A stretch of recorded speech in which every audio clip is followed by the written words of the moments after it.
Oke, terima kasih Bu Yuli. Bapak Ibu, seperti yang sudah saya sampaikan tadi, waktu sesi Bapak Ibu melakukan presentasi selama kurang lebih 15 menit. Kalau nanti ada hal-hal yang ingin ditanyakan oleh Bapak Ibu yang ada di room ini, dipersilahkan langsung ya Bu Dewi ya, kalau tidak salah ya.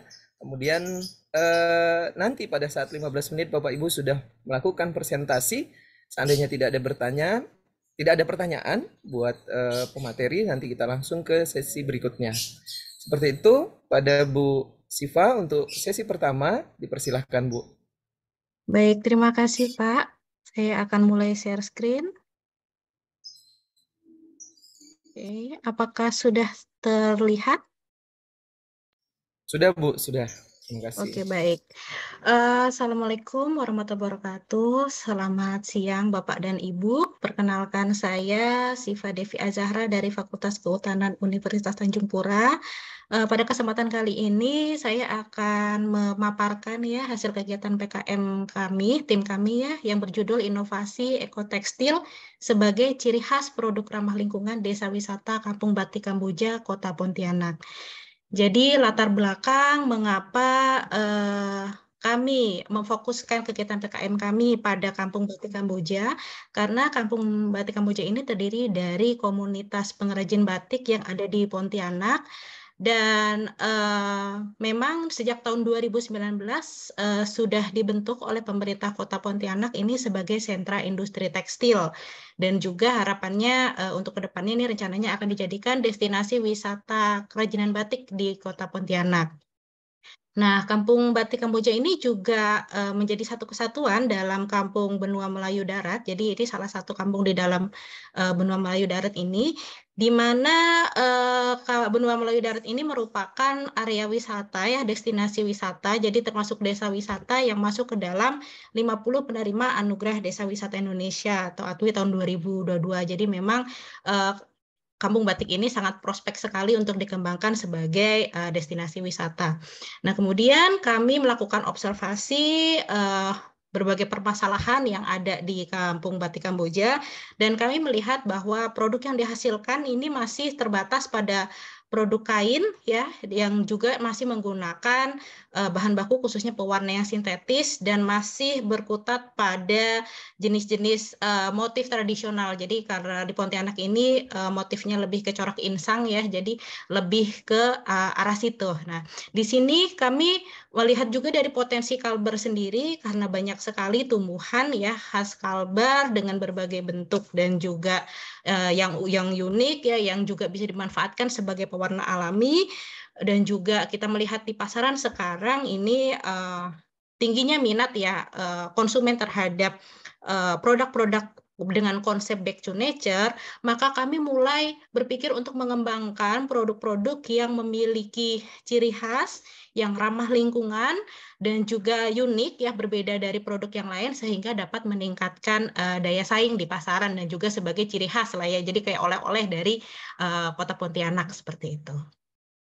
Nah, sebenarnya PKM yang kami lakukan ini sudah berjalan sudah cukup lama ya, dari tahun 2020. Kami sudah melakukan pemetaan permasalahan masyarakat mitra. Di sini kami menemukan masih banyaknya tadi penggunaan bahan-bahan sintetis, kemudian motifnya masih terbatas pada motif tradisional, sehingga pada tahun 2021 kami mulai mendiseminasi teknik produksi dengan pembuatan pewarna alami, kemudian teknik pembuatan ekoprint, dan juga teknik cetak daun. Nah, di sini kami juga menyesuaikan dengan kebutuhan pasar, kebutuhan mitra, dan juga kemampuan mitra untuk dapat mengikuti atau dapat mempraktekkan teknik-teknik tersebut. Tahun 2022 kami tetap melakukan pendampingan, dan setelah dirasa sudah siap ya, sudah mulai bisa membuat produk, kami mulai membuat diversifikasi produk. Jadi produknya itu tidak hanya berupa kain, tapi juga bisa berupa alat-alat kerajinan yang lain ya.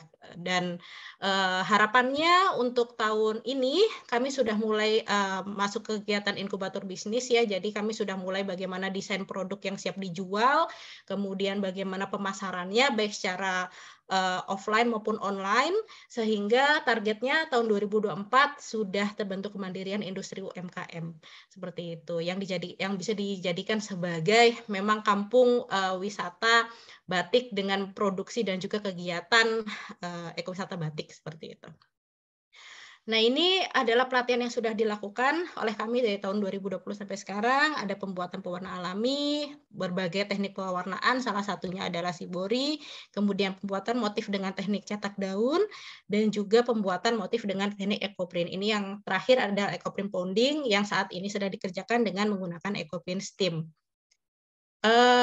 Setiap kegiatan yang kami lakukan step by step itu biasanya setiap kegiatan itu satu materi atau satu materi pelatihan yang akan kami kasih, misalnya untuk cetak daun hanya cetak daun saja, ekoprint ponding saja gitu, supaya peserta ini lebih terfokus.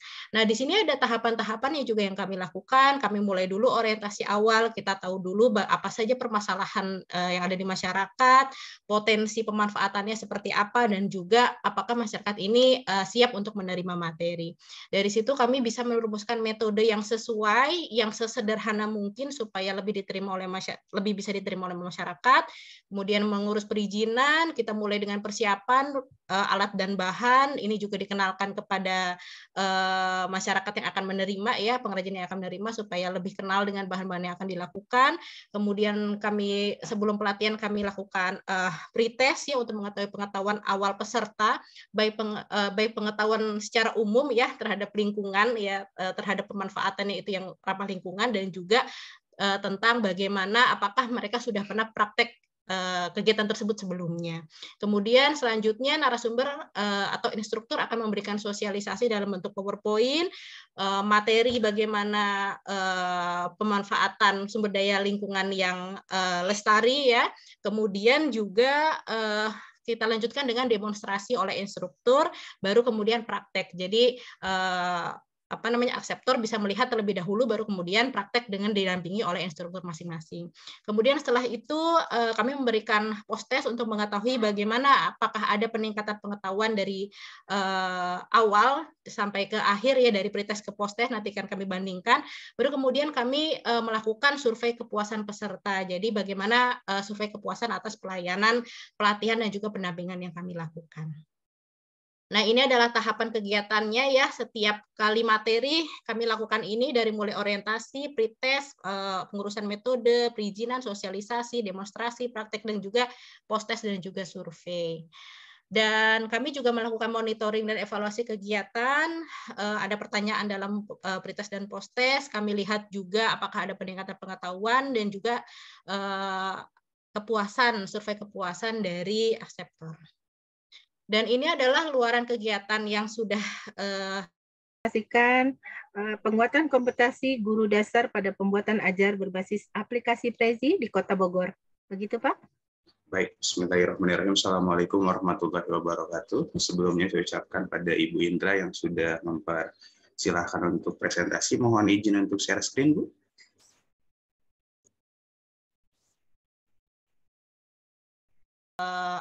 Kepada masyarakat, supaya masyarakat ini tetap bisa terus berkembang kegiatannya di Kampung Batik seperti itu. Dan ini adalah produk-produk yang sudah dihasilkan, ya, dan ini sudah siap jual dan juga sudah beberapa kali dipamerkan di expo dan juga pameran. Alhamdulillah sudah banyak peminatnya, ya. Jadi memang kami rasa pendampingan yang dilakukan ini alhamdulillah cukup berhasil, dapat meningkatkan keterampilan masyarakat, khususnya dalam pemanfaatan ekotekstil, ya, untuk sebagai brand atau ciri khas dari Kampung Batik Kamboja, Kota Pontianak. Baik, kami mengucapkan terima kasih pada Fakultas Kehutanan Universitas Tanjung Pura, LPPM, Untan, dan juga komunitas Kampung Batik Kamboja, dan juga tidak lupa kepada Asosiasi Dosen Pengabdian kepada Masyarakat Indonesia yang sudah menginisiasi kegiatan ini. Terima kasih.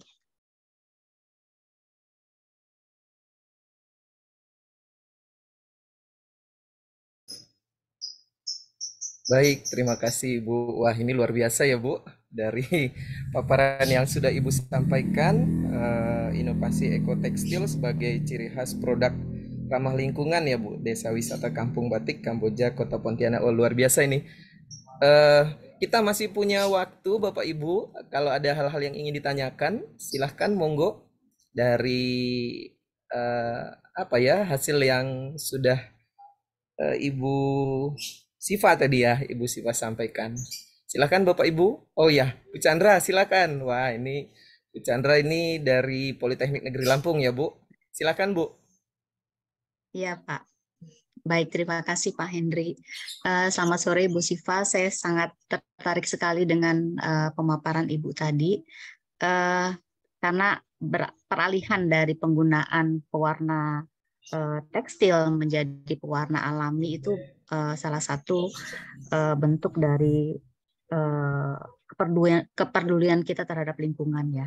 Yang ingin saya ingin tanyakan adalah dari sisi ekonomi Bu Siva, yang kita tahu kan pewarna tekstil itu kan murah ya. Apabila kemudian diganti dengan pewarna alami yang mungkin asalnya dari tumbuh-tumbuhan yang memang konsentrasinya tidak sepekat pewarna tekstil, itu apakah nanti juga akan berpengaruh terhadap nilai jual dari produk-produk yang tadi disampaikan. Mungkin itu Bu Siva, terima kasih. Baik, boleh langsung saya jawab, Pak? Silakan Bu, silakan Oke, langsung dijawab saja. baik. Terima kasih Bu Chandra. Iya betul Bu, jadi memang salah satu tantangan kami adalah pertama dari mulai produksi, itu kalau untuk yang alami step by step-nya lebih membutuhkan effort ya, karena kita juga merebus sendiri dan juga pasti harganya jauh, biaya produksinya lebih tinggi. Nah, itulah mengapa tahun 2023 ini kami masuk tadi di tahapan roadmap kami, ini masuk ke inkubator bisnis ya. Kami sudah mulai bagaimana perhitungan ini secara ekonomi, bagaimana strategi pemasarannya, dan juga bagaimana target pasarnya seperti itu. Karena memang mau tidak mau, memang harga pasti akan agak lebih tinggi dari harga yang dengan menggunakan pewarna sintetis. Namun kami juga sudah trial, Bu, dengan mengikuti expo seperti itu, karena memang produk kami eksklusif dan orang ini tertarik karena setiap kami pasarkan ini kami menyertakan memo yang menunjukkan bahwa ini tumbuhannya, daunnya ini, pewarnanya dari ini dengan perebusan sekian jam. Jadi konsumen itu melihat itu tidak hanya melihat itu kain, oh agak mahal ya harganya seperti itu, tapi dilihat oh ada cerita bagaimana proses pembuatan itu, dan itu menjadi suatu nilai tambah. Dan alhamdulillah kami biasanya kalau expo sold out Bu, sampai kita membuka PO seperti itu. Gitu. Mungkin itu salah satu trik juga yang bisa diikutin ya, tadi menggunakan memo itu ternyata konsumen sangat tertarik seperti itu dengan ada tulisan seperti itu bagaimana proses pembuatannya. Begitu Ibu. Oke, terima kasih Bu Siva. Gimana Bu Chandra? Masih ada lagi Ya, yang ingin terima kasih ditanyakan? sekali. Terima kasih Bu Siva, tadi menarik sekali ya, ada histori gitu ya dari produk yang ingin disampaikan ya. Mungkin itu bisa kami contoh nanti kalau suatu saat juga akan meluncing produk-produk yang go to green gitu ya. Terima kasih Bu Siva. Terima kasih Pak Henry. Sama-sama Ibu. Oke, terima kasih Bu Chandra. Bapak Ibu, silahkan, masih ada 2 menit lagi lah ya. 2 menit lagi untuk jika Bapak Ibu ingin bertanya apa yang sudah disampaikan oleh Bu Siva dari Universitas Tanjung Pura. Ini menarik dan luar biasa ini. Batik khas sana yang baru ya Bu ya, kalau tidak salah ya? Iya, kami motifnya lebih banyak menggunakan pakis, Pak. Karena di sini Oh, rawa kan, jadi pakis semua ya. itu mungkin yang membedakan dari daerah-daerah lainnya seperti itu. Oh, oke, siap. Artinya back to nature ya, kembali ke alam ya. Di sekitar sana ya Bu ya yang dimanfaatkan ya. Iya, betul, Pak. Oke, ada lagi Bapak Ibu? Dipersilahkan. Cukup ya. Kalau cukup ya. Bu Siva, terima kasih banyak. Waktunya juga sudah selesai. Mudah-mudahan bermanfaat. Dan kita tunggu artikel berikutnya ya Bu, dari hasil pengabdian masyarakat. Iya, Apa yang akan Ibu lakukan lanjutan nanti. Oke, baik. terima Iya, terima kasih. kasih, Pak. Baik, sama-sama. Baik, yang berikutnya ini, nah ini dari Politeknik Negeri Lampung ya Bu. Nanti akan mencoba, ini kayaknya videonya ya Bu Chandra ya. Oke, edukasi penggunaan bahan Iya, Pak tambahan Henry. pangan. Ya, untuk menjamin keamanan pangan olahan di KWT Harapan Jaya nih di Bandar Lampung yang diketuain oleh Bu Chandra sendiri dan ada anggotanya termasuk saya ada Bu Irma Yani Nur dan ada Bu ini Siluh Putu Nuryanti. Bu, apakah Ibu yang mau memutarkan videonya atau saya? Mungkin Pak Henry aja ya? Oke, coba coba saya dulu ya. Mudah-mudahan tidak macet ya, Bu. Ya, Oke, terima kasih ya. Bapak Ibu. Berikut saya coba masukkan. Apakah sudah muncul? Sudah ada Bapak Ibu? Bu Chandra udah ada videonya? Udah masuk ke Zoom?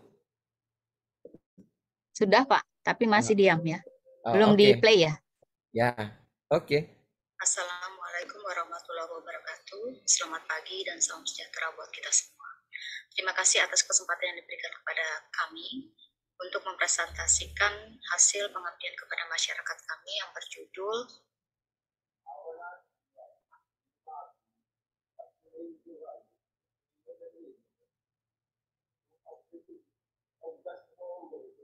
Edukasi penggunaan bahan tambahan pangan untuk menjamin keamanan pangan olahan pada KWT Harapan Jaya di Bandar Lampung.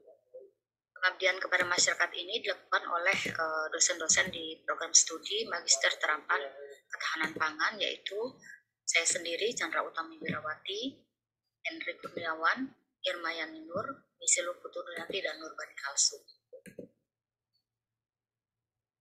Adapun yang melatar belakangi dari pengabdian kepada masyarakat ini adalah bahwa banyak industri rumah tangga pangan yang saat ini sedikit paham terhadap penggunaan bahan tambahan pangan. Artinya awareness dari anggota industri rumah tangga pangan yang mengolah produk-produk pangan itu sangat rendah sekali.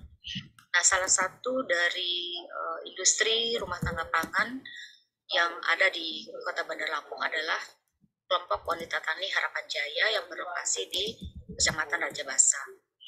Kelompok wanita tani Harapan Jaya memproduksi minuman sari kedelai dan minuman herbal jahe dan menjualnya di sekitar tempat tinggal mereka dan untuk konsumsi keluarga mereka sehari-hari.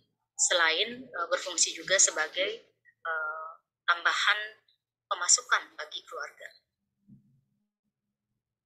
Nah, permasalahan mitra yaitu KWT Harapan Jaya yang pertama adalah KWT Harapan Jaya itu secara umum dikelola oleh ibu-ibu rumah tangga di sekitar Kelurahan Raja Basa dengan produknya adalah sari kedelai dan minuman jahe instan. Pemasaran produk dilakukan di lingkungan sekitar dan dikonsumsi oleh anggota keluarga sendiri. Nah, sebagian besar anggota KWT itu belum paham tentang regulasi, jumlah dan takaran, serta metode aplikasi bahan tambahan pangan yang benar, terutama yang akan digunakan pada produk yang mereka olah. Tujuan dari pengabdian pada masyarakat ini adalah yang pertama untuk meningkatkan pengetahuan anggota dan kepengurusan dan pengurus KWT Harapan Jaya tentang penggunaan bahan tambahan pangan di dalam memproduksi pangan yang sehat dan aman. Kemudian sebagai transfer knowledge dari perguruan tinggi kepada pelaku usaha skala kecil dan mikro di bidang pangan. Yang ketiga adalah membantu pemerintah dan instansi terkait untuk menyebarluaskan cara penggunaan bahan tambahan dengan aman dan bijaksana. Target dari pengabdian kepada masyarakat yang pertama adalah pengurus dan anggota KWT Harapan Jaya Kecamatan Raja Basa. Yang kedua adalah anggota keluarga KWT Harapan Jaya melalui penyebarluasan informasi penggunaan bahan tambahan pangan secara getok tular atau dari mulut ke mulut.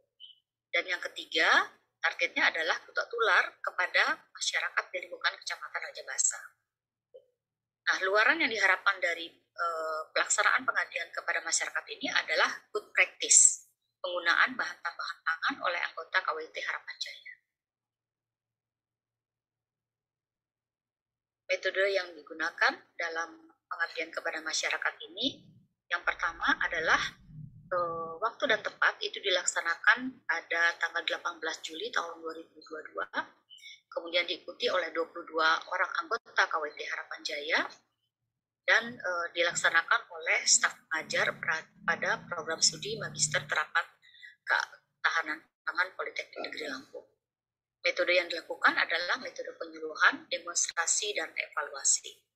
Dan sebelumnya dilakukan juga adalah brainstorming kepada anggota, kepada peserta terutama, yaitu 22 orang anggota KWT Harapan Jaya. Nah, hasil dari pelaksanaan pengabdian kepada masyarakat, pada tahapan brainstorming itu kami memberikan contoh-contoh kasus keracunan pangan akibat mengkonsumsi produk yang diolah dari industri rumah tangga pangan yang memang menyimpang dari proses produksi yang baik dan benar, atau dalam hal ini adalah CPPB, cara produksi pangan yang baik dan benar. Kemudian dilakukan pretest untuk mengukur tingkat pemahaman atau awareness anggota KWT Harapan Jaya terhadap penggunaan bahan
Baik, Bapak dan Ibu, mohon maaf. Mungkin terkait, halo, Bapak dan Ibu bisa mendengar suara saya? Bisa. Baik, mungkin terkait ada terkendala jaringan, saya ambil alih sebentar ya Pak. Tadi sudah sampai Ibu mana ya?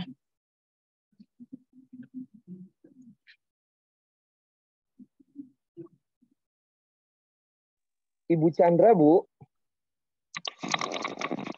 Ya, Ibu Chandra. Mohon maaf ini jaringannya. Wah, macet-macet ini. Oh, Pak Henry live mungkin karena Pak Henry presentasi kali ya. Betul. Ini mohon maaf ini jadi tidak Iya, bisa. monggo Bapak. Iya, Monggo tapi dilanjut. saya tidak bisa. Baik, terima kasih Ibu. Saya tidak bisa mengaktifkan kamera saya lagi. Kemudian saya juga tidak bisa mengaktifkan video lanjutan ya. Lanjutan dari presentasi apa yang sudah disampaikan oleh Bu Chandra. Mohon maaf Bapak Ibu semua. Bu Chandra mungkin kalau berkenan ya Bu, bisa ditayangkan kembali apa yang sudah di sana. Karena ini jaringannya di saya betul-betul luar biasa tidak kuat ini. Saya harus menggunakan HP untuk melakukan kegiatan ini. Monggo Bu. Ini Sudah di tengah tadi. Ya. Ya. Sudah terlihat ya? Saran produk sudah dilakukan terlihat, di lingkungan sekitar dan dikonsumsi oleh anggota keluarga sendiri. Tadi sampai hasil ya, Bapak sebagian dan Ibu, besar anggota KWT itu belum paham tentang regulasi, jumlah dan takaran, serta metode aplikasi bahan tambahan pangan yang benar. Saja, mohon terutama yang Pak akan Henry digunakan dan pada hasil yang telah kami peroleh pada saat pelaksanaan kegiatan pengabdian kepada masyarakat. Pada tahap brainstorming itu kami melakukan atau memberikan contoh-contoh kasus-kasus keracunan pangan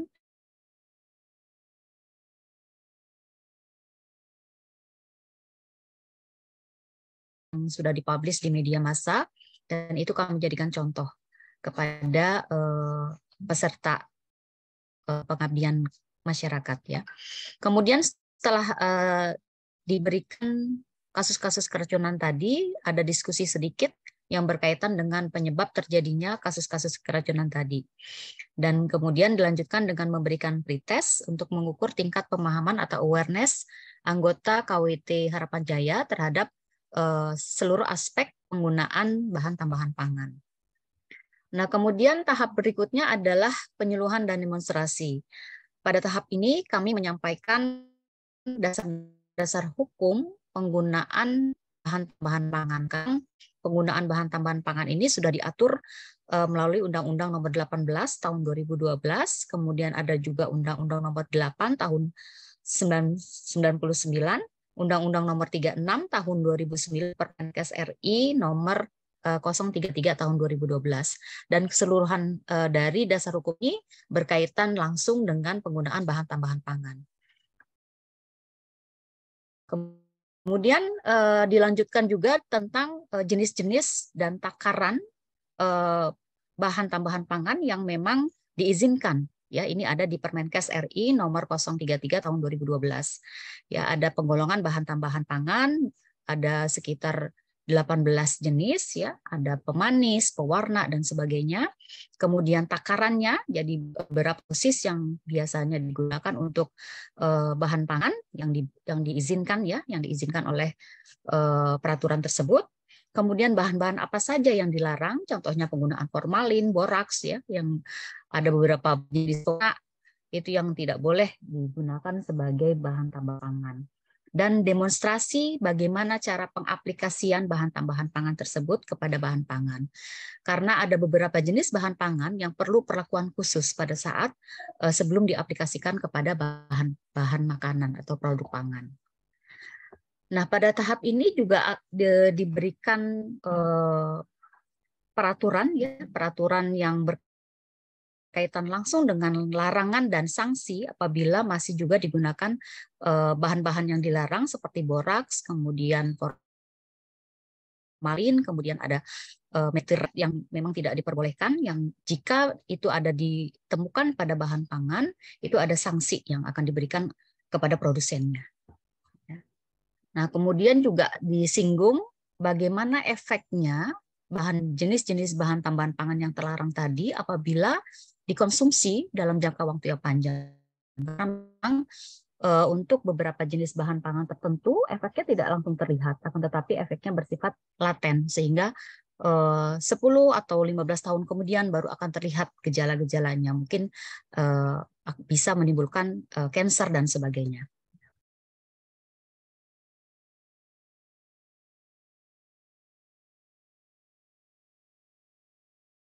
Nah, di akhir kami antusiasme dari peserta yang mengikuti kegiatan ini, mereka sangat tertarik gitu, karena mereka berpikir produk yang mereka hasilkan itu juga dikonsumsi oleh anak mereka, ya, kemudian keluarga mereka, sehingga kekhawatiran apabila digunakan bahan tambahan yang memang dilarang itu menjadi satu alasan kenapa mereka menjadi sangat antusias pada saat melakukan diskusi mengenai bahan tambahan pangan ini. Nah, kemudian juga dilakukan post-test. Jadi setelah tadi pretest, ini dilakukan post-test sehingga akan terlihat dari situ peningkatan pemahaman atau awareness terhadap bahan tambahan pangan yang sudah kami sampaikan.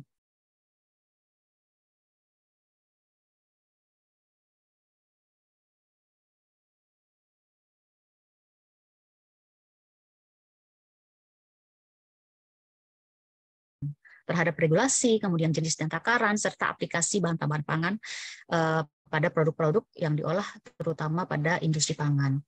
Nah, kemudian selama proses demonstrasi dan penyuluhan, dilakukan juga tanya jawab dan diskusi, dan diamati dengan cara melihat antusiasme peserta yang sangat tinggi dalam diskusi dan demonstrasi.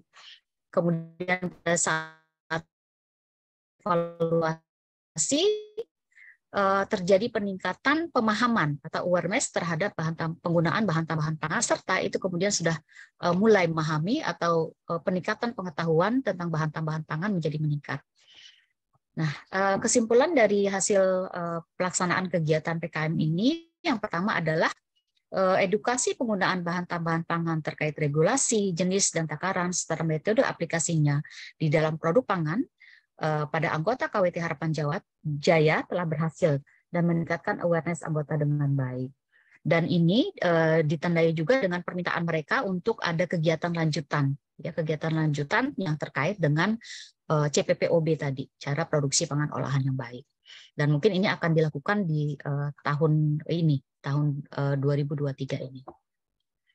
Nah, mungkin itu saja yang bisa saya sampaikan, Bapak dan Ibu. Saya kembalikan kepada Pak Hendri. Terima kasih. Oke, terima kasih Bu Chandra.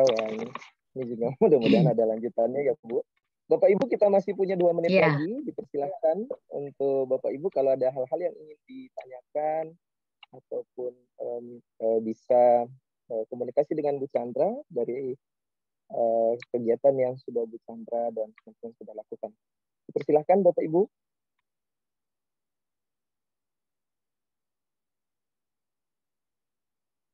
Bu Dewi mungkin Bu. Bu Dewi ada yang mau disampaikan Bu? Nggak ada ya Bu ya? Belum. Oke, baiklah Bu Chandra. Sepertinya sudah tidak ada pertanyaan ya Bu. Mudah-mudahan harapannya nanti kegiatannya. Saya boleh bertanya Pak Henry? Boleh, silahkan. Monggo Pak. Udah saya tunggu dari tadi. Monggo silahkan Bapak. Baik, tadi raise hand. Terima kasih kesempatannya Pak Henry. Saya tidak lihat Pak. Oh siap, siap. Terima kasih presentasinya luar biasa Bu Chandra, Bu Dr. Chandra. Hanya pertanyaan ini saja Bu, sedikit mengisi pertanyaan. Jadi kalau boleh tahu ini edukasi penggunaan bahan BTP-nya itu apakah ada spesifik bahan tambahan pangan apa yang digunakan begitu Bu, lalu mungkin ada ruang lingkupnya bahan pangan apa yang ditargetkan untuk diolah oleh KWT Harapan Jaya ini. Mungkin itu saja Bu Chandra. Terima kasih. Oke, terima kasih Pak Langsung Faris. ya Pak Henry. Silakan Bu Chandra, silakan, monggo. Ya, baik. Terima kasih Pak Faris. Jadi secara umum pada pelaksanaan edukasi ini kami membahas penggunaan bahan tambahan pangan secara luas. Jadi tidak belum spesifik ya. Jadi seluruh bahan tambahan pangan yang ada di Permenkes nomor 033 tahun 2012 itu kami sampaikan jenis, fungsinya, kemudian takarannya. Nah, kemudian pada saat demonstrasi itu kami lebih menspesifikkan bahan tambahan yang sesuai dengan produk yang mereka buat. Dalam hal ini adalah susu sari kedelai ya, sari kedelai dan minuman herbal. Pada sari kedelai mereka menggunakan bahan tambahan seperti perasa ya, perasa dan jadi ada rasa melon, rasa strawberry. Nah, yang begitu-begitu Pak yang kami sampaikan. Jadi aplikasi-aplikasinya bagaimana menambahkan perasa, kemudian juga bahan-bahan yang mungkin dilarang pada saat seperti bahan pemanis ya, bahan pemanis yang tidak diperbolehkan itu juga disampaikan pada saat demonstrasi dan penyuluhan. Nah, mungkin seperti itu Pak Faris. Ya, Terima kasih jawabannya Bu Chandra. Semoga lancar terus kegiatannya. Sukses. Ya, amin. Terima kasih. Ya, terima kasih Pak Faris. Bapak Ibu, mungkin itu ya yang kita cukupkan untuk paparan yang sudah dilakukan oleh Bu Chandra dan teman-teman.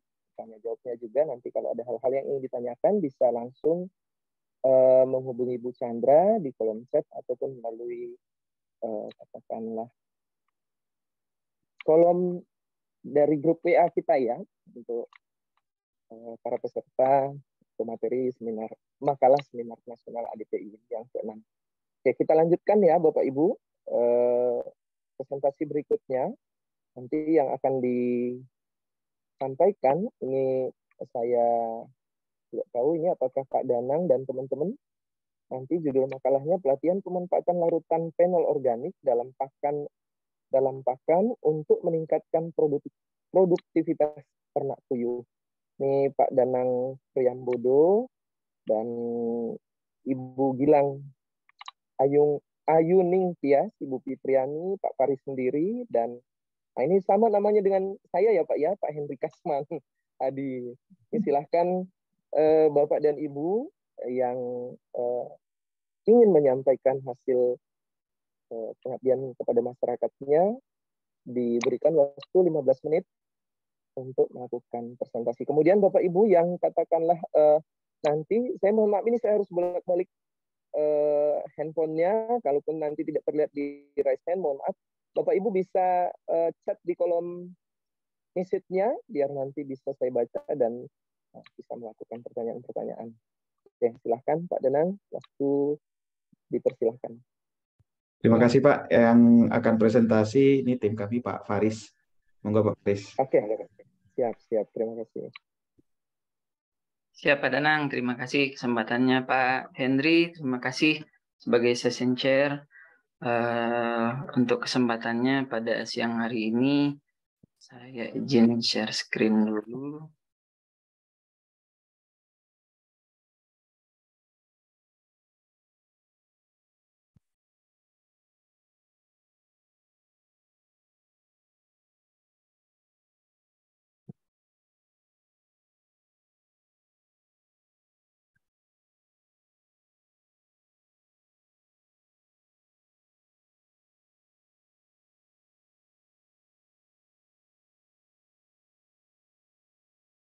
Apakah sudah terlihat Bapak Ibu?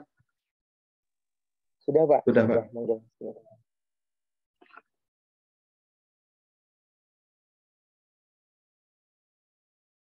Baik, terima kasih sekali lagi kesempatannya Pak Henry Kurniawan sebagai session chair. Mohon izin Pak Danang sebagai ketua tim saya presentasikan untuk kegiatan di seminar nasional ini ADPI Mengabdi untuk Negeri. Perkenalkan, nama saya Faris Kurniawan. Saya salah satu tim dari kegiatan pengabdian masyarakat yang berjudul Pelatihan Pemanfaatan Larutan Fenol Organik dalam Pakan untuk meningkatkan produktivitas ternak puyuh. Kemudian tim ini diketuai oleh Pak Danang, kemudian tim kami juga ada Bu Gilang Yuning Tias, Bu Fitri, saya sendiri, serta Pak Hendri nih yang mungkin sedang mengembangkan fenol organiknya juga di Jepang. Semoga mungkin bisa ikut berkesepakatan bersama kami di kegiatan seminar siang ini. Tadi juga saya lihat ada Bu Gilang Yuning Tias. Mohon izin sekali lagi, ini yang menjadi latar belakang kami melakukan kegiatan pengabdian masyarakat ini, Bapak Ibu. Ini kenapa beternak puyuh dengan latar belakang kondisi pandemi yang telah kita lalui beberapa tahun terakhir, menyebabkan banyak dampak ke depan, seperti khususnya di dunia kerja, gitu ya, adanya pemutusan hubungan kerja yang tinggi, kemudian banyak usaha yang mengalami kerugian, dan juga munculnya angka pengangguran yang juga meningkat, sehingga mendorong untuk beberapa kalangan masyarakat ini mencari alternatif atau sumber pendapatan baru, sehingga kami fokusnya ke peternak puyuh ini. Kenapa beternak puyuh? Karena memang ternak puyuh ini sudah mulai banyak dikenal oleh masyarakat, ya, khususnya telur puyuh yang menjadi salah satu bahan pangan yang diminati oleh masyarakat. Nah, peningkatan ini juga mendorong adanya peningkatan permintaan akan telur puyuh tersebut.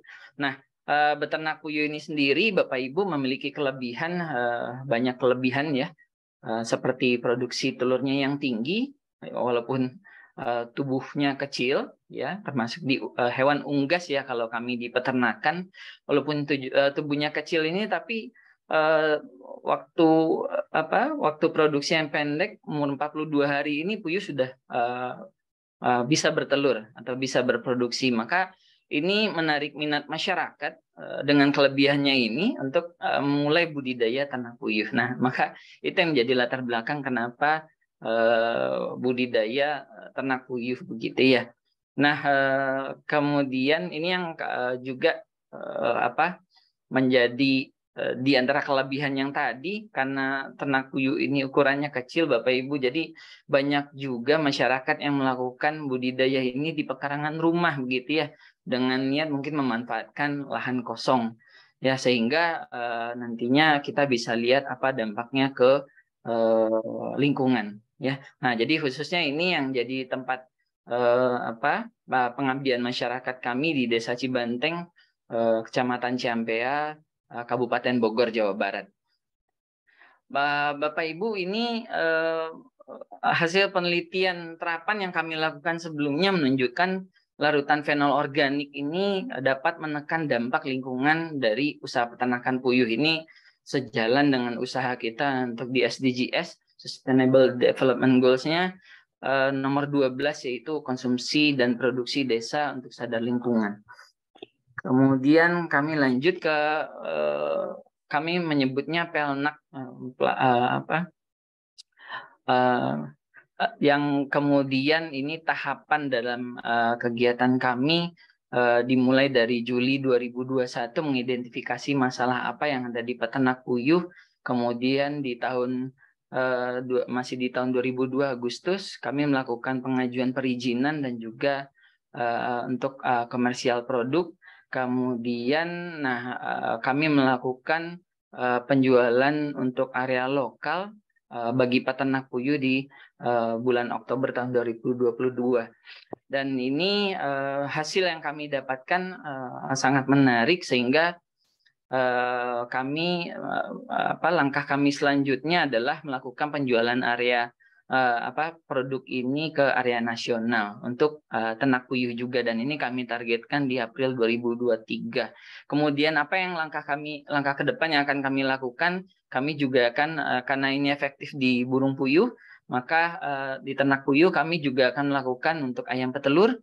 Ini target juga kami di tahun 2023. Kemudian untuk nasionalnya di September, kemudian kami rencanakan juga di bulan Juli tahun berikutnya 2024 untuk ayam potong dan juga lokal dan juga nasional untuk ayam potong, dan semoga nanti produk ini terus dapat dikembangkan.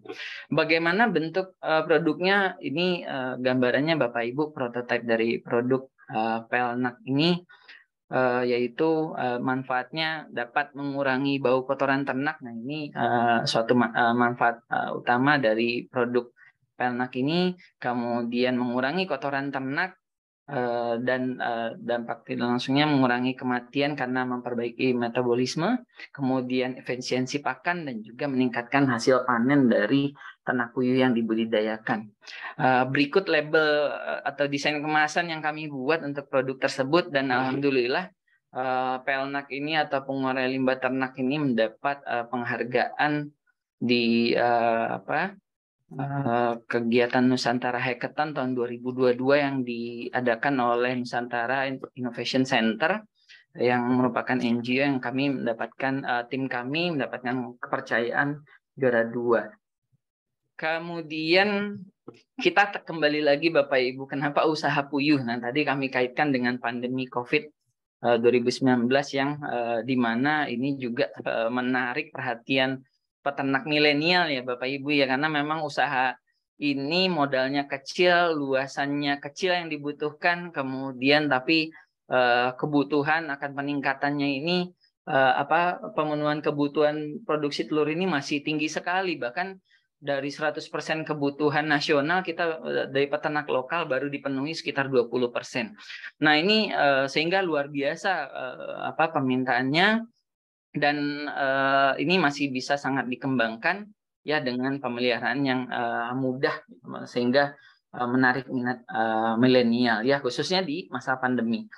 Kemudian akan tetapi memang tadi sudah kita munculkan ya Bapak Ibu, kita singgung sedikit bahwa usaha ternak puyuh ini seperti usaha peternakan yang lain juga bisa menimbulkan dampak terhadap lingkungan. Nah, ini karena kita makhluk sosial hidup bersama, tadi juga masyarakat ada yang mengelola atau melakukan budidaya di pekarangan rumah, maka mereka harus memperhatikan lingkungan hidup di sekitarnya. Penting tentu saja, apalagi ketika usaha tersebut memiliki potensi pencemaran lingkungan yang besar.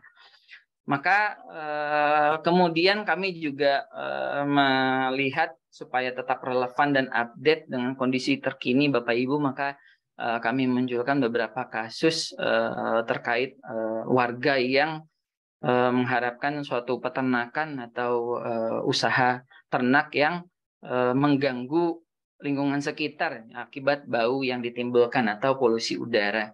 Ini ada beberapa berita yang dimunculkan, kemudian juga ada di berita online yang kami dapatkan mengenai permasalahan atau isu lingkungan yang diangkat terhadap usaha peternakan, khususnya peternakan puyuh begitu ya. Nah, maka dengan adanya pelatihan ini Bapak Ibu, sekali lagi pelatihan pemanfaatan fenol organik ini, kami mengharapkan masyarakat nanti memiliki pengetahuan dalam melakukan budidaya putu yang baik dan benar, supaya tadi mengurangi dampak pencemaran lingkungan. Itu menjadi tujuan yang pertama. Kemudian kami mengharapkan juga, karena kami bermitra pada kegiatan pengabdian masyarakat ini, maka kami harapkan mitra dan masyarakat memiliki pengetahuan baru cara mengurangi bau kotoran puyuh yang dihasilkan melalui aplikasi produk Pelnak. Dan juga dalam pelatihan juga kami tambahkan terkait dengan agar masyarakat memiliki keterampilan dalam melakukan pengolahan limbah menjadi pupuk kompos, agar limbah yang sudah dihasilkan nanti bisa cepat diolah sebelum mencemari lingkungan. Kemudian berikut adalah metode yang kami lakukan Bapak Ibu.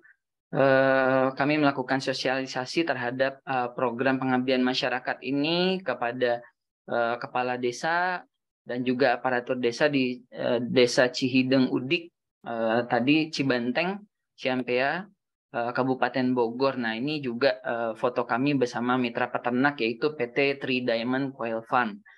Kemudian peserta pelatihan yang berhasil kami kumpulkan bersama perangkat desa ada sekitar 30 orang dengan pekerjaan, ada ibu yang menyebar ya, ada ibu rumah tangga, kemudian kader posyandu, ketua RT, ketua RW, dan juga kader yang menjadi kader desa Cihideng Udik.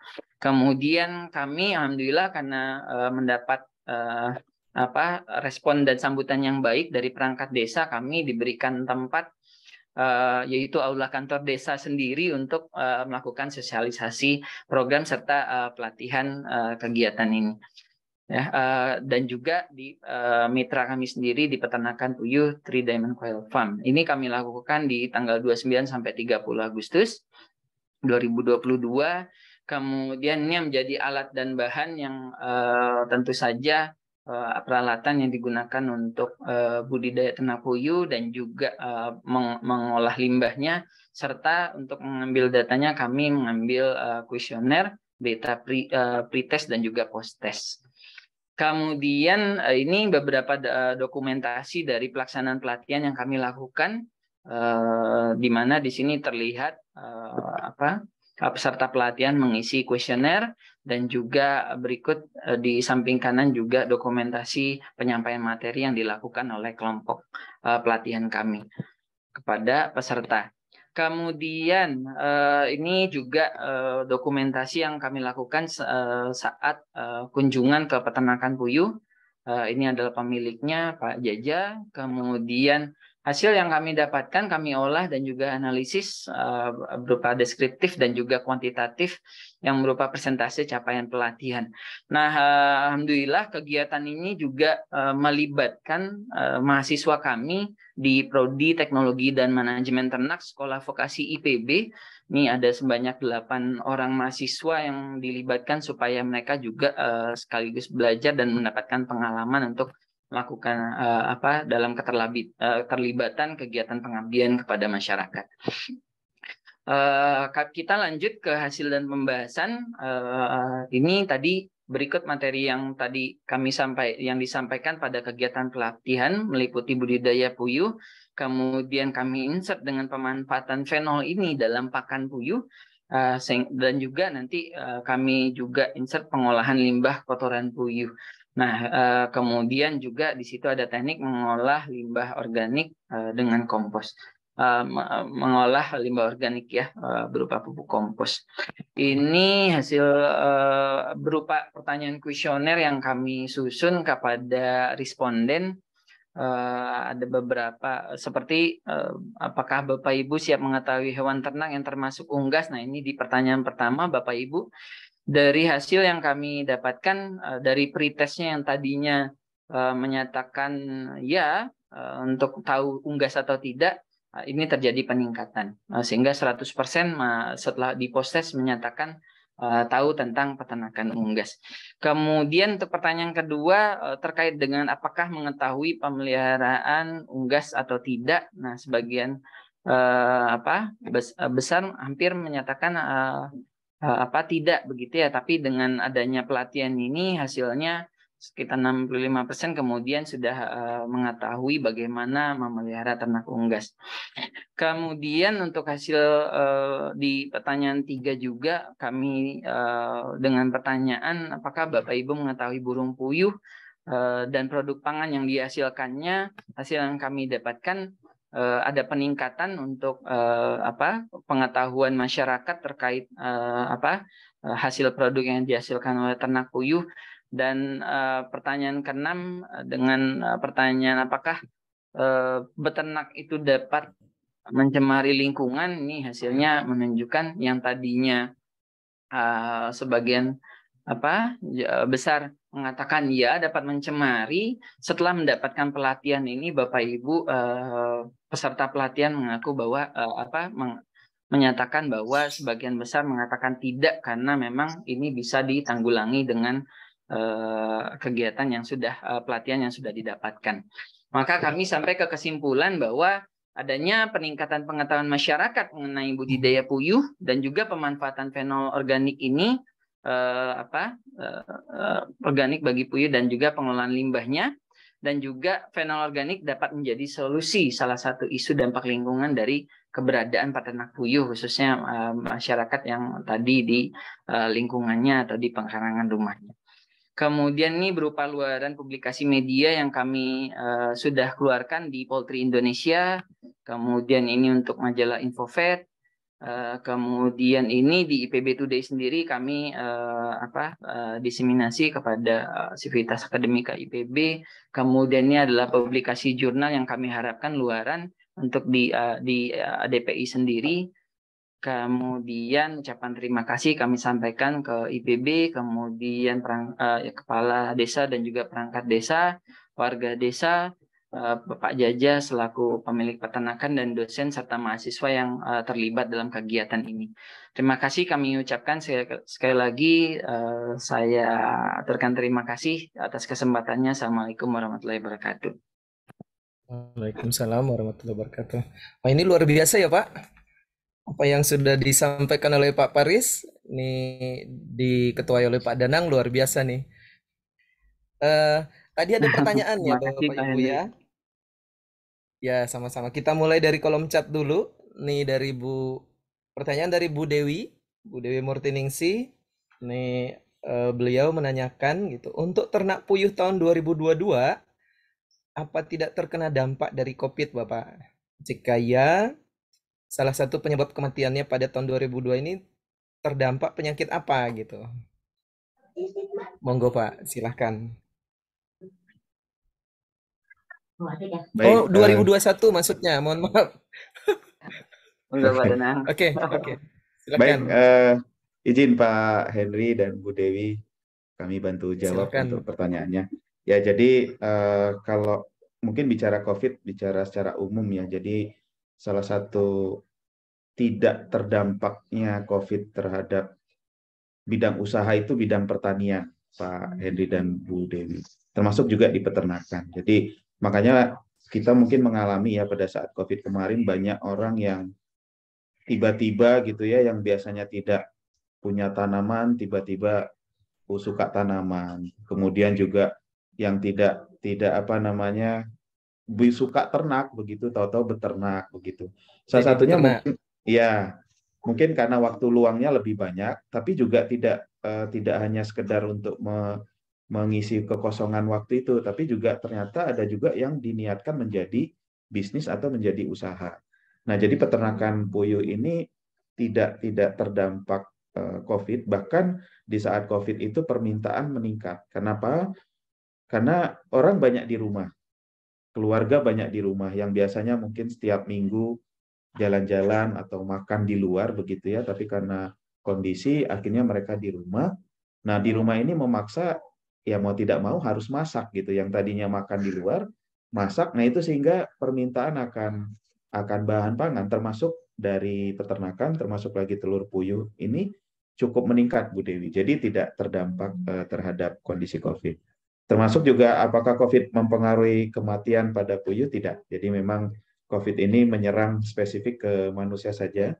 Jadi tidak ada yang ke ternak ya. Jadi selama COVID itu di ternak yang kami amati, baik itu unggas maupun ruminansia, itu tidak terdampak, Bu Dewi. Mungkin itu Bu Dewi penjelasannya. Jadi pangan sehat malah jadi tambah semangat yang konsumsi ya Pak Danang ya. Iya, betul. Siap. Nih efek COVID ini banyak sekali ya Pak ya. Iya, betul Pak. Iya, luar biasa. Oke, Bapak Ibu masih ada lagi? Kalau tidak, sebenarnya saya tertarik ya Pak ya, apa yang sudah disampaikan oleh Pak Faris ya. Luar biasa ini yang dimotori oleh Pak Danang. Pak, kan kalau tadi kan Bapak melakukan katakanlah hanya ternak puyuh, kemudian secara dasarnya kan udah ya, sudah ada misalnya ada kotorannya dan seterusnya. Nah, ke depan ada nggak nanti misalnya, kan saya ini nggak tahu nih jenis-jenis puyuh seperti apa yang Bapak budidayakan. Kan saya pikir mungkin ada beraneka ragam puyuh gitu. Apakah nanti ke depannya Bapak pengen memvariasikan puyuh unggul seperti apa gitu, yang mungkin nanti telurnya mungkin lebih banyak dan seterusnya. Kemudian apa namanya ya, tidak hanya pada puyuhnya saja, tapi pada pengolahan telur dan seterusnya itu kan Bapak bisa lakukan untuk kegiatan pengabdian berikutnya gitu. Itu saran saja Bapak. Baik, monggo Pak Faris. Atau kami diberi gambaran seperti apa, misalnya jenis puyuh seperti apa yang Bapak budidayakan, dan bisa dilakukan berkolaborasi nanti untuk yang akan datang puyuh-puyuh yang lainnya. Oke, baik Pak. Terima kasih Pak Danang kesempatannya. Jadi Pak Hendri, terima kasih atas pertanyaannya. Ini memang, tapi memang di roadmap kami, kami akan selain di puyuh nanti kami juga akan targetkan di unggas yang lain, Pak Hendri, seperti ayam petelur dan juga ayam pedaging begitu ya. Kemudian karena memang pemanfaatan fenol ini nanti dia untuk memperbaiki metabolisme di ternak puyuh ini sehingga nanti kaitannya dengan peningkatan produksi telur. Jadi itu yang kami targetkan. Nah, tapi selain ada peningkatan produk juga ada pengurangan jumlah dari kotoran yang dihasilkan dari ternak puyuh ini, sehingga memang ini sejalan Pak Hendri dengan tadi kalau misalnya tambah banyak produknya tapi kotoran yang dihasilkan malah semakin sedikit. Nah, itu juga nanti kami angkat ke isi lingkungan supaya semakin menarik ya masuk ke isi lingkungan juga, sehingga relevan dengan permasalahan yang coba kami angkat di masalah di peternakan. Kalau untuk ke produk pengolahan produk telurnya sendiri belum Pak Hendri. Mungkin nanti akan muncul ide-ide berikutnya yang memungkinkan kolaborasi. Tapi terima kasih banyak Pak Hendri untuk pertanyaannya dan idenya nanti mungkin ke depan. Oke. Ya. Baik, terima kasih Bapak. Bapak Ibu, ada lagi? Oh, atau Pak Danang mau nambahin? Oh iya, baik. Ya, terima kasih, mungkin sedikit ya. Jadi untuk ide atau masukan tadi ke pengolahan itu memang sudah kami rencanakan, Pak. Tapi memang kami sedikit demi sedikit, Pak, ke masyarakat, khususnya untuk budidaya puyuh ini ya, karena masyarakat itu kalau langsung banyak diberikan, khawatir malah bingung gitu. Jadi kami tahap awal ini mengenalkan budidaya yang benar itu seperti apa, yang tidak mencemari lingkungan. Nanti setelah mereka bisa berproduksi dengan baik, nah baru kami rencananya di waktu berikutnya kami akan masuk ke pengolahan, termasuk juga peningkatan hasil ya, tidak aja pengolahan tapi juga bisa memasarkan begitu. Jadi misalnya produk yang diolah itu dikemas dengan baik, mempunyai label, mempunyai izin yang benar, sehingga pemasarannya bisa lebih luas. Rencana kami seperti itu, Pak. Oke, terima kasih. Baik, Bapak. Ini luar biasa nih, mudah-mudahan kita tunggu berikutnya ya Pak ya. Siap, siap. Ya, sukses buat Pak Danang, Pak Faris dan teman-teman lainnya. Terima kasih Pak Hendri, Bu Dewi. Terima kasih. Sama-sama. Ya, kita lanjutkan Bapak Ibu ya. Nah, kali ini pasti kalau sudah dari awal itu dari Tanjung Pura khasnya di kampung batiknya, kemudian terus di Bandar Lampung ada olahan katakanlah di KWT-nya, pangannya, kemudian di Bogor tadi itu ada peternakannya, nih sungguh bervariasi. Maka kali ini kita lari ke, ini mohon maaf ini saya tidak tahu di mana Universitas Sari Mulia. Nanti Bapak atau Ibu yang ingin menyampaikan artikelnya tentang pengolahan tawas, alum, sebagai penghilang bau badan ini.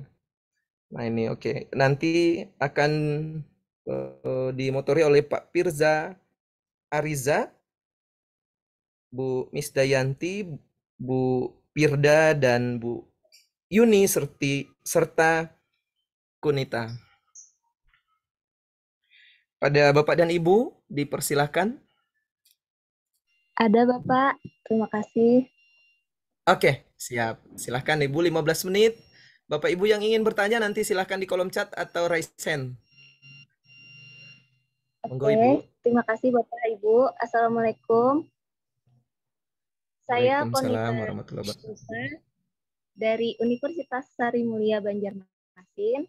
Di sini saya akan menjelaskan isi PKM kami yang berjudul Pengolahan Tawas atau alum sebagai penghilang bau badan. Baik, selanjutnya kita akan menjelaskan dari pendahuluan mungkin. Bau badan sangat mengganggu aktivitas dan merupakan masalah yang cukup penting. Hal ini sering terjadi ketika tubuh berkeringat sehingga menimbulkan perasaan kurang percaya diri bagi seseorang. Cara mengatasinya biasanya dengan memakai deodoran yang tepat. Produk yang biasanya nyaman dipakai adalah yang biasa ada di pasaran. Dalam PKM ini, kami mencoba menggunakan bahan dari alami berupa tawas dan minyak atsiri. Oke, selanjutnya. Di sini ada penelitian terdahulu. Menurut Jakwan 2012, minyak atsiri nilam terbukti dapat menghambat pertumbuhan bakteri. Dan ada Dwinta dari alumni tawas aluminium kalium sulfat merupakan antipersipran tradisional yang berfungsi untuk memperbaiki bau badan, bekerja dengan menghambat sekresi keringat dengan mengecilkan pori-pori.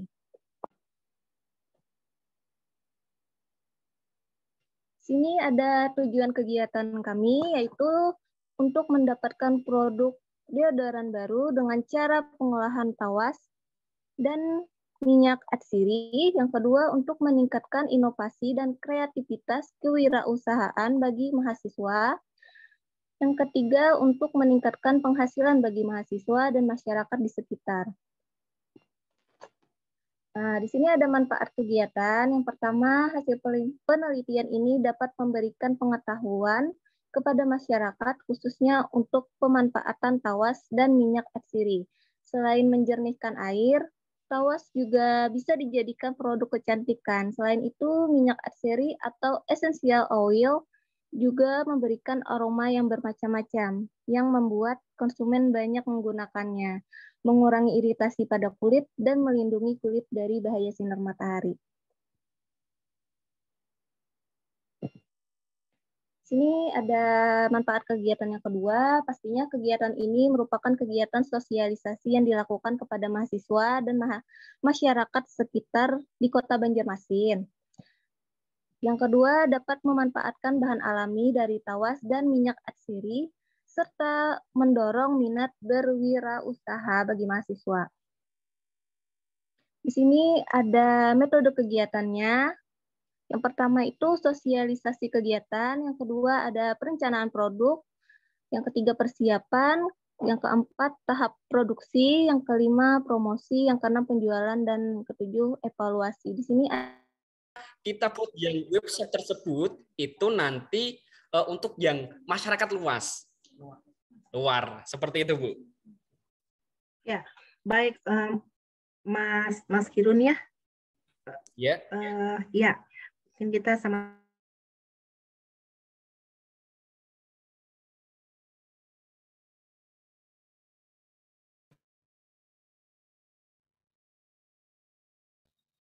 Kenapa jadi hilang ya, Bu?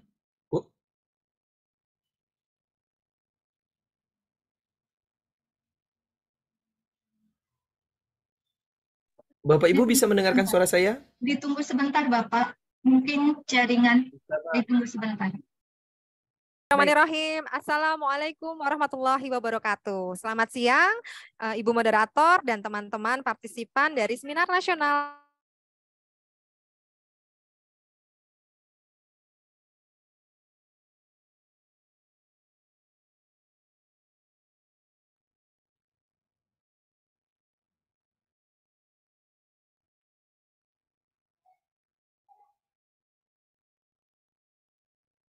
Kenapa kita ditarik ke main room ya, Bu? Bu Dewi? Jaringan, mungkin udah habis Pak, waktunya jaringan. ya? Jaringan. Tadi saya juga seperti ini tadi. Oh gitu. Oke, siap. Ada Ibu gangguan jaringan Bapak Ibu. Oh, silahkan. Oke, siap. Ibu yang tadi? Bu, siapa tadi namanya ya?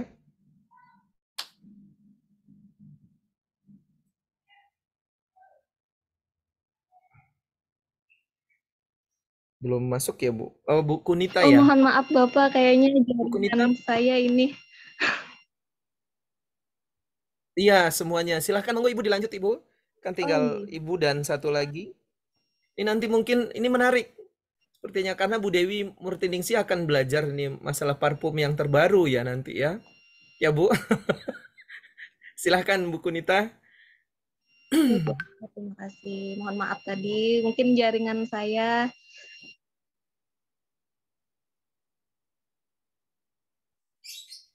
Oke, tadi dari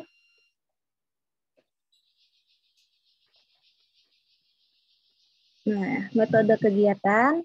Di sini ada contoh produknya berupa spray gitu, jadi disemprotkan aja bentuk produknya. Nah, di sini ada kesimpulan. Kesimpulannya, mahasiswa dapat memperoleh pengetahuan baru terkait program pengolahan deodoran berbahan alami. Yang kedua, dapat meningkatkan inovasi dan kreativitas serta semangat untuk berwirausaha.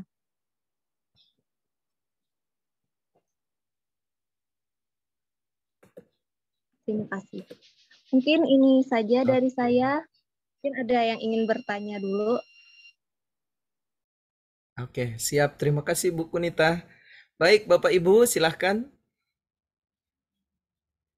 Bu Dewi, monggo Bu. Ini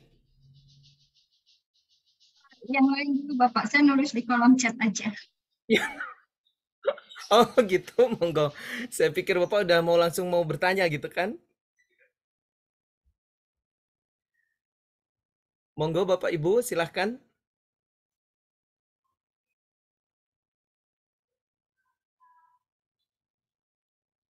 Ada Bapak Ibu? Silahkan Bu Dewi, langsung aja Bu. Nggak usah pakai kolom chat Bu. Baik, saya mohon izin ya Bapak Session Chair. Di sini yang ingin saya tanyakan adalah apakah ada campuran dari tawas tersebut yang digunakan untuk bisa menghambat bakteri dari BB itu tidak muncul, atau hanya murni dari bahan tawas itu sendiri. Terima kasih. Silahkan Bu Kunita.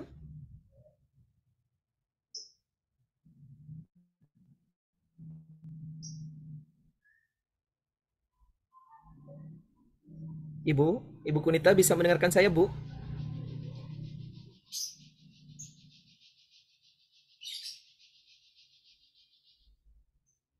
Kemana Ibu Kunitanya? Atau sudah terlempar lagi kah? Bisa di next aja Bapak, Iya, mungkin sepertinya beliau. nggak ada ini Bu Dewi. Baik, baik Bapak Ibu semua, nanti ya. Kalau nanti Bu Kunita sudah ada, nanti pertanyaannya kita berikanlah kesempatan sedikit ya Bapak Ibu. Selanjutnya, kalau tadi katakanlah dari Universitas Sari Mulia, maka kali ini kita lanjutkan ke Universitas Bina Nusantara Bapak Ibu.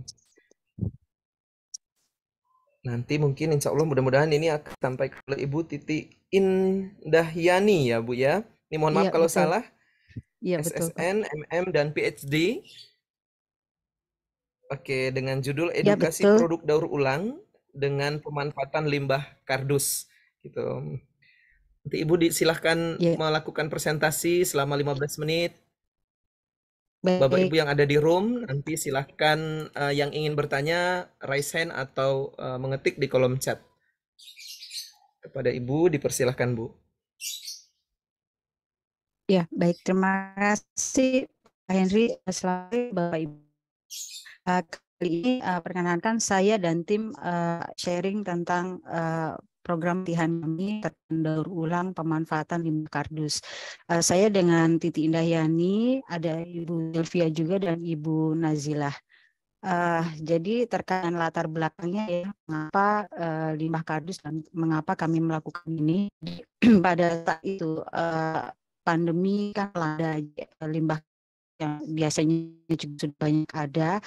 Sekarang semakin ada saat pandemi semakin bertambah dengan adanya kebutuhan di rumah ya. Lalu juga adanya minat terkait dengan produk yang apa yang ramah lingkungan yang didaur ulang. Juga adanya gerakan zero waste yang mengarah ke semuanya itu dan program kami akan sepatu karena kardus itu kan banyak sekali pemanfaatannya, namun untuk secara bertahapnya kami fokus di limbah kardus satu dulu seperti itu. Lalu, nah mitra yang terlibat dalam programnya ada ibu rumah tangga, ibu PKK, komunitas.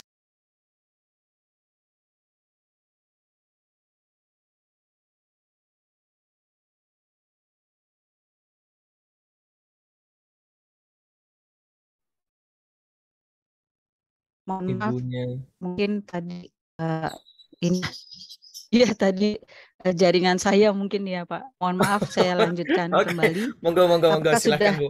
terdengar? Sudah Sama Bu, seperti sudah. buku Nita nih. Sudah terdengar. Ya baik. Jadi mitra yang terlibat adalah ibu rumah tangga, ibu PKK, komunitas UMKM, pelajar dan mahasiswa, serta komunitas masyarakat lainnya. Nah, mengapa komunitas UMKM ini kami libatkan? Karena UMKM juga merupakan salah satu penghasil limbah kardus ini, gitu ya. Lalu juga sebetulnya permasalahan mitra itu adalah masih diperlukannya edukasi terkait pemanfaatan limbah rumah tangga dan limbah UMKM, khususnya limbah kardus menjadi produk yang fungsional dan ramah lingkungan. Lalu juga operasi desain yang kreatif untuk menghasilkan rangkaian produk yang berpeluang menjadi bisnis rumahan. Lalu, nah ini tujuan kegiatan kami ada beberapa terkait dengan sharing pengetahuan gitu ya, terkait dengan wawasan bagaimana mengolah suatu limbah, khususnya limbah kardus atau juga produk daur ulang itu seperti apa. Lalu juga bagaimana memanfaatkan barang bekas siap pakai yang ada di rumah khususnya agar dapat lebih bermanfaat tanpa harus membeli. Nah, ini untuk yang limbah rumah tangga. Lalu juga bagaimana dengan proses daur ulang ini kita semua dapat membantu mengurangi limbah yang ada di masyarakat. Nah, tujuan kegiatannya adalah mengenalkan proses produksi material daur ulang dari limbah kardus ini menjadi produk kreatif yang fungsional dan berpotensi memiliki nilai jual. Karena kardusnya sendiri itu sebetulnya materialnya bagus gitu ya, bermacam-macam jenisnya dan bisa digunakan untuk berbagai macam produk. Lalu juga tujuan kegiatan ini mendampingi para mitra dalam menghasilkan beragam produk dari limbah dari limbah kardus ya, khususnya jadi jadi kami memiliki beberapa ini ya. Jadi ini khususnya untuk limbah kardus. Jadi kami mendampingi para mitra itu untuk mendampingi proses produksi dan pembuatan desain untuk limbah kardus, sehingga produknya menjadi kecil dan rumahan. Sedangkan untuk metode pelaksananya sendiri kami membaginya menjadi 3 tahap. Jadi karena background kami semua di program ini adalah interior design, jadi kami tentunya di sini melibatkan teknik perancangan dulu sebelum nanti mengarah ke pelatihannya. Jadi di sini kami ada tahap perancangan, pembuatan prototipe dan pelatihannya. Mengapa tahap perancangan ini penting di awal? Karena pada saat kami nanti melakukan pelatihan, kami tentunya akan melakukan juga beberapa semacam identifikasi gitu ya, permasalahan sebetulnya produk apa yang diperlukan atau produk apa yang bisa dibuat dari limbah kardus tersebut, sehingga tahap perancangan itu sangat penting. Di sini kami mengumpulkan data tentang jenis dan pemanfaatan limbah kardus khususnya yang berasal dari rumah tangga. Karena itu karena banyak sekali ragamnya, kami fokus dulu di limbah kardus untuk box sepatu ini. Lalu dilakukan eksplorasi dan penerapan desain terkait pengolahan limbah kardus dengan berbagai fungsi untuk mengetahui konstruksi yang efektif digunakan. Jadi walaupun kardus itu sudah kokoh, tapi kita bisa melakukannya hanya dengan melapisi saja atau nanti bisa merubah menjadi satu desain tersendiri dan lain-lain. Ini tentunya nanti akan bertahap dilakukan pelatihannya. Lalu tahap kedua adalah prototipe. bagaimana kami membuat sampel dari apa yang nanti akan di-sharing ke masyarakat. Ini penting karena proses-proses prototype ini nantinya akan diajarkan step by step ke masyarakat agar bisa diikuti dari awal dan menghasilkan juga produk luaran yang fungsional, estetis, dan memiliki nilai tambah. Nah, yang terakhir ini adalah tahap implementasi pelatihannya. Bagaimana kami menyiapkan materi pelatihan yang sesuai dengan pesertanya, karena peserta nanti bisa di desa, bisa di kota juga. Lalu menjadi beberapa kelompok agar nanti tiap kelompok bisa mengerjakan variasi yang berbeda dari limbah. Lalu juga nanti penyampaian materi, tanya jawab, dan melakukan diskusi pada saat pelatihan. Nah, ini adalah tahap-tahap pelaksanaannya sebetulnya sih Bapak Ibu. Jadi bahan yang kami sediakan itu benar-benar bahan yang sederhana, yang mudah didapat, dengan teknik yang sederhana pula, bisa dikerjakan oleh masyarakat di pedesaan juga. Nantinya juga kardusnya juga bisa bervariasi. Jadi bahan utamanya itu tentunya adalah kardus, lalu bisa juga kain goni, atau nantinya ke depannya kain ini bisa bervariasi menjadi beragam. Lalu tali rami dengan beragam ukuran juga seperti itu. Nah, ini sebetulnya ini adalah langkah-langkah yang masih sederhana. Jadi di sini pada pelatihan kali ini kami benar-benar hanya mengandalkan bentuk box sepatunya saja. Nanti tahapan lebih lanjutnya sebetulnya setelah ini bagaimana nanti box sepatu ini bisa menjadi bagian dari elemen interior lainnya seperti rak atau seperti rak-rak buku atau benda fungsional lainnya. Jadi kalau yang di sini hanya dengan melapisi saja boxnya langsung, ini supaya orang lebih tertarik dulu untuk memproduksi limbah kardus ini menjadi barang yang berguna. Lalu hanya dengan lem tembak akhirnya semuanya bisa terpasang dengan rapi. Nah, untuk memberikan nilai tambah tadi si tali itu kita lilitkan di sini. Nah, di sini dengan proses lilit ini ke depannya diharapkan juga peserta nanti bisa membuat variasi sendiri dari lilitan ini. Entah nantinya dibuat lingkaran dan lain-lain atau dengan kombinasi dengan material lainnya. Jadi ini benar-benar teknik sederhana, teknik awal basicnya aja yang nanti bisa dikembangkan oleh masing-masing peserta. Nah, seperti ini nanti bisa dibuat detail-detail yang membuat nanti produknya itu menjadi lebih estetis, tapi tetap fungsional. Nah, ini juga yang sudah jadinya. Lalu jadi tadi benar-benar basic saja yang kami kenalkan ke para peserta, bagaimana mengolah satu produk limbah kardus itu menjadi sesuatu yang fungsional dengan beragam fungsinya juga seperti ini, bisa untuk diletakkan di kamar mandi, bisa untuk diletakkan di dapur sebagai tempat makanan, atau di kamar mungkin sebagai tempat kaos kaki dan lain-lainnya. Dari sini diharapkan akan timbul inspirasi ide lainnya untuk lebih mengolah material kardus ini menjadi box sepatu ini menjadi material lainnya, karena banyak sekali pemanfaatan dari box sepatu itu ke dalam interior rumah, karena box sepatu itu termasuk cukup kokoh dusnya gitu ya.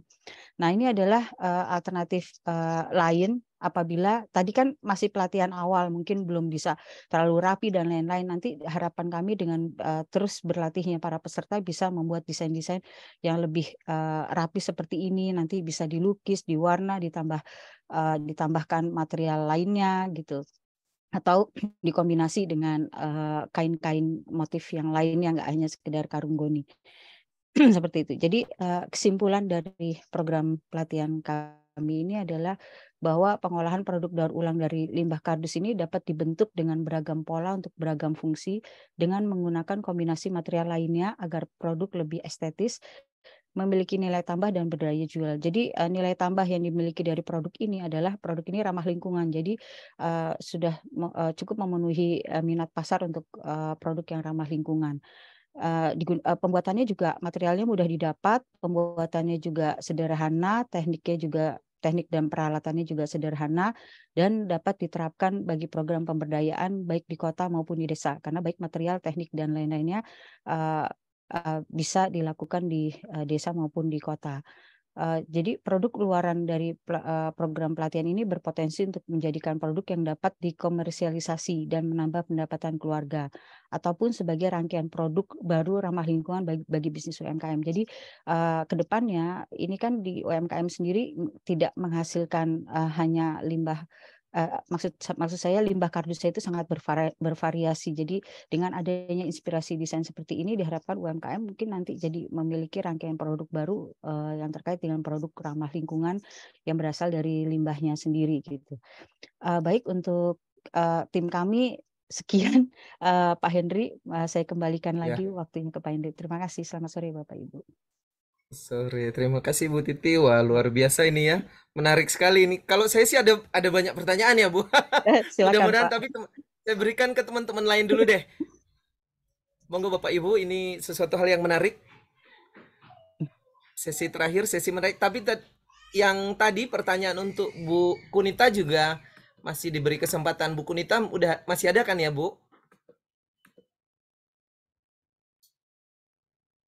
Oke. Silahkan Bapak Ibu yang ingin bertanya kepada Bu Titi Indahyani.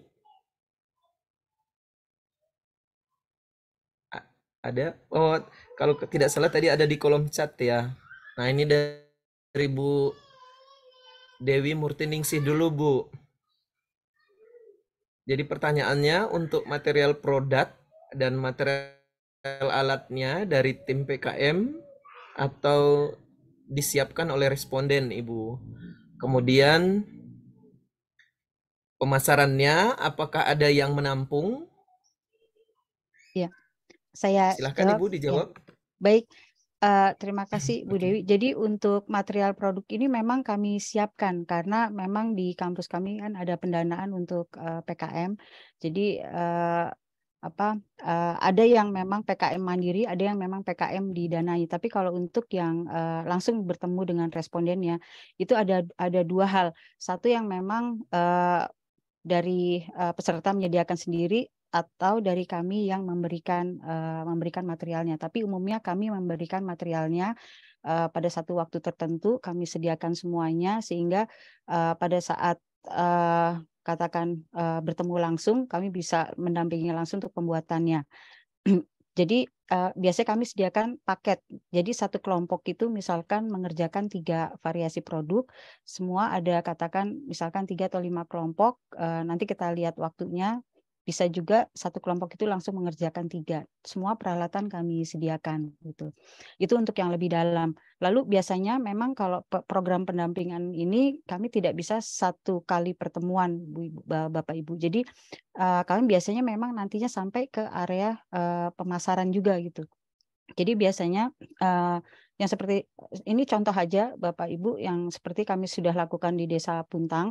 Jadi awalnya kami itu untuk merancang souvenir sih. Jadi desa wisata tersebut belum punya souvenir sama sekali. Itu kami jalankan selama 3 tahun. Tahun pertama adalah mengenalkan bagaimana merancang souvenir. Setelah itu tahun kedua bagaimana merancang karena pendanaan terbatas ya Bapak Ibu. Jadi tahun kedua bagaimana merancang display furniture penunjang display untuk produk yang sudah dirancang di tahap pertama. Nah, yang tahun ketiga bagaimana kita membantu masyarakat itu untuk memasarkan produk itu dalam suatu pameran. Nah, yang serunya tuh waktu itu pamerannya itu kena pandemi gitu. Jadi langsung kami rubah pameran itu menjadi virtual dan sampai sekarang. Jadi untuk pameran, jadi kami memang biasanya akan membantu sampai promosi dan pemasaran, dan karena timnya nanti kalau sudah membesar sampai pemasaran, biasanya kami mengajak tim DKV karena kalau sekarang masih interior semua nih Bapak Ibu dan mahasiswa paling. Tapi kalau sudah ke pemasaran, biasanya itu ada tim DKV. DKV di kami itu ada berbagai ada 3 macam jurusan gitu ya program. Jadi kami libatkan semua. Jadi ada yang terkait dengan kemasan, terkait dengan bagaimana texting, copywriting-nya, bagaimana nanti webnya seperti itu. Jadi biasanya kita bantu. Tapi untuk program yang tadi itu benar-benar hanya program pengenalan dulu tahap awal. Nanti kelanjutannya pasti ada. Seperti itu Bu Dewi. Semoga menjawab. Terima kasih Bu Titi. Ya. Bapak Ibu silahkan. Ada? Kalau tidak ada, sambil menunggu pertanyaan dari Bapak Ibu ya, Bu Titi, saya mau sedikit bertanya ini. Kalau dari judul Ibu tadi kan pelatihan produk daur ulang dengan pemanfaatan limbah kardus, Ibu. Iya. Artinya kan secara general itu. Sementara yang Ibu lakukan hanya limbah kardus yang untuk apa namanya ya, sepatu ya Bu ya, kalau tidak Iya. salah ya. Iya. Nah, bagaimana limbah kardus yang lain nih Bu? Apakah Ibu juga melakukan kegiatan yang sama atau seperti apa produknya? Karena kan yang saya pikirkan tadi itu kan pasti ada banyak nih Iya. produk-produk gitu, tidak hanya satu itu. Iya. Monggo Ibu. Betul Pak Henry, terima kasih untuk pertanyaannya. Jadi memang di kami Pak di interior design ini kami kan ada satu produk itu yang misalkan katakan elemen interior. Jadi PKM kami ini kegiatannya tetap luarannya harus bersinggungan dengan keilmuan. Jadi tentunya dari kardus ini nanti bisa diterapkan di elemen interior seperti lantai, dinding, ceiling gitu, plafon gitu ya. Bisa juga diterapkan menjadi furniture, bisa juga diterapkan menjadi aksesoris interior seperti tadi itu termasuk aksesoris interior gitu atau kekria gitu. Nah, kalau untuk elemen interior seperti lantai itu kemungkinannya jadi kardus itu sendiri nanti bisa diolah jadi sesuatu yang bersifat komposit atau dia nanti dipadatkan atau nanti tergantung ketebalannya dia bisa menjadi furniture juga, lalu dia bisa menjadi partisi, dia bisa menjadi fungsional tapi dekoratif untuk ceiling, dinding, dan kalau lantai mungkin bisa tapi masih moduler gitu. Itu bisa Pak. Lalu untuk furniture sendiri dia bisa untuk menjadi kursi dudukan atau rak ataupun rak yang berdiri sendiri atau rak yang di dinding. Lalu kalau untuk aksesoris interior itu amat sangat beragam produknya. Kalau bisa kita bagi itu bisa untuk di rumah tinggal gitu ya. Rumah tinggal aja bisa untuk di kamar tidur, keperluan kamar tidur, di dapur, tadi di kamar mandi, tentunya yang tidak kena basah ya. Lalu bisa juga untuk peralatan kantor gitu. Jadi sebagai office stationery atau perlengkapan kantor. Atau kalau di daerah yang paling memungkinkan apalagi di desa wisata biasanya nanti kami akan arahkan menjadi souvenir. Karena kan untuk materialnya sendiri kardus itu amat sangat menarik. Dia bisa dicat, dia bisa dilapis, dia bisa dilebur dan lain-lain. Wah, itu kemungkinannya sangat besar dan materialnya juga melimpah gitu, Pak. Jadi ya itu tadi bisa diterapkan di berbagai produk lah gitu seperti itu. Itu, Pak. Iya, terima kasih Bu. Ya, ada lagi Bapak Ibu? Mungkin yang ingin ditanyakan? Luar biasa ya Bu. Saya tadi berpikirnya ini banyak sekali yang akan Ibu tayangkan tadi, tapi hanya satu. Wah, ini saya waktunya makanya saya Pak. tanyakan. Waktunya dan yang terakhir lagi biasanya udah dapet yang ayo cepet gitu. Sisa-sisa gitu ya. Iya. Sisa-sisa udah. Tapi menarik gitu Bu. Iya. Yang penting dasar-dasarnya itu dapat dulu Pak. Dasar-dasar dari tekniknya itu dapat, itu bisa untuk segala rupa deh segala. Tapi memang yang saya minta maaf yang bagaimana mengolah satu lembar kardus menjadi berbagai macam pola-pola untuk furniture itu yang memang mohon maaf tidak. Tapi paling enggak dasarnya semoga bisa menjadi inspirasi ya. Oke, luar biasa. Terima kasih Bu Titi. Bapak Ibu ada? Bu Dewi tadi mau bertanya dengan Bu Kunita. Bu Kunita masih ada kah, Bu? Ibu bisa mendengarkan suara saya, Bu? Sebelum kita akhiri ini, kalau Ibu tidak bisa mendengarkan, kita akan tutup sesi presentasi di kelompok 10.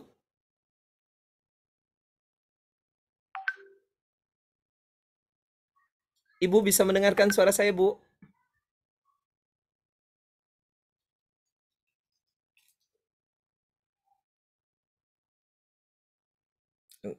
Enggak ya, mungkin pas ya. Nanti Bu Dewi bisa chat ke Bu Kunita aja ya. Untuk produk deodoran terbaru, Bu, nanti ya.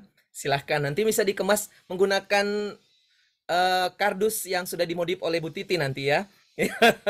Nanti kita berkolaborasi nanti. Untuk yang lainnya silahkan. Bapak Ibu, terima kasih banyak. Mohon maaf kalau ada hal-hal yang kurang berkenan. Kemudian sebelum kita tutup dan kita akhiri, kita lakukan sesi foto bersama. Ini co-hostnya mungkin dibuat kita Ibu Ibu dan Bapak yang jadi co-host. Pinnya Bu Titi mungkin bisa dimatikan, kita bisa foto bersama untuk room 10. Siap, terima kasih Ibu.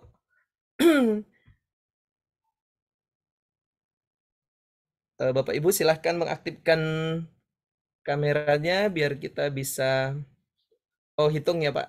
Oke, siap. Kita hitung sudah semua. Oke. Ibu Yulianti mungkin belum, masih separuh badannya Bu ya. Oke. Terima kasih Bu. Oke, kita mulai ya. Kita hitung Ibu. 1, 2, 3. Oke. Sekali lagi ya Bapak Ibu. Mungkin bisa gayanya beda-beda, mungkin ya ada gayanya semangat atau apa gitu. Monggo diserahkan ke Bapak Ibu semua. 1, 2, 3. Monggo Bu. Ibu sudah diambil? Ibu hostnya sudah diambil Bu? Sudah adakah? Sudah. Oke, terima kasih Bapak Ibu semua. Mohon maaf segala kekurangan dan terkendala jaringan dan sinyal ya. Terima kasih. Mudah-mudahan apapun yang sudah Bapak Ibu lakukan ada manfaatnya untuk orang lain dan ada keberlanjutan, Bapak Ibu akan melaksanakannya kembali. Sukses selalu buat Bapak Ibu semua, semangat. Terima kasih Bu Dewi yang sudah menyempatkan waktunya walaupun di sela-sela kesibukannya harus pergi nanti, hati-hati di jalan. Kemudian Bapak Ibu semua sukses, semangat, sehat selalu. Wabillahi taufiq walhidayah. Wassalamualaikum warahmatullahi wabarakatuh. Sampai jumpa di kegiatan yang akan datang. Ya, terima kasih Bapak Ibu semua. Salam, terima kasih Pak Hendri, Bu Dewi, ya, Pak Paris dan semuanya, Bu Siva, sukses. Oke, silahkan masuk ke main room.